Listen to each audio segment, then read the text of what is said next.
Le rappel des Cybertruck montre une bonne accélération de la production, mais les modèles X et S souffrent.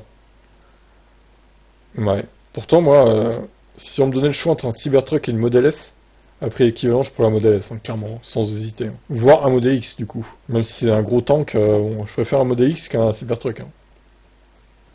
Alors, le document de la HTSA publié ce matin montre que le Cybertruck est rappelé en raison d'une image de rétroviseur retardée, qui serait résolue dans une mise à jour.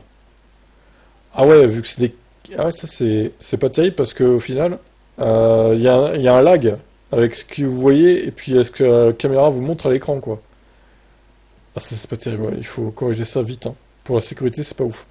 Il montre également que 27 000 unités sont potentiellement affectées par le problème, ce qui nous donne une estimation approximative du nombre de Cybertruck produits jusqu'à présent. La répartition semble montrer que depuis le dernier appel de Cybertruck en juin, lorsque 11 688 unités étaient potentiellement touchées, nous avons vu environ 15 497 pick-up supplémentaires arriver chez les clients. Dans un monde parfait, ça signifierait que 910 Cybertruck seraient livrés chaque semaine, soit 130 par jour. Et comme le premier appel a eu lieu à 3 semaines de la fin, en juin et au deuxième trimestre, nous pouvons soustraire 2730 Cybertruck des 15 497 qui ont été livrés depuis. Ces chiffres sont des estimations très approximatives. Il resterait donc environ 13 157 Cybertruck livrés au troisième trimestre.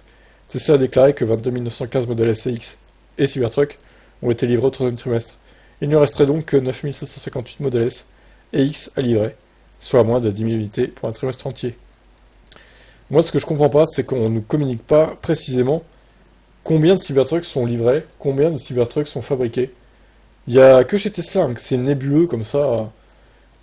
Bon, c'est pas, vous avez honte de vos chiffres ou quoi? Enfin, je veux dire, c'est pas compliqué de communiquer précisément sur les chiffres. Vous le faites bien avec les modèles 3 et modèles Y.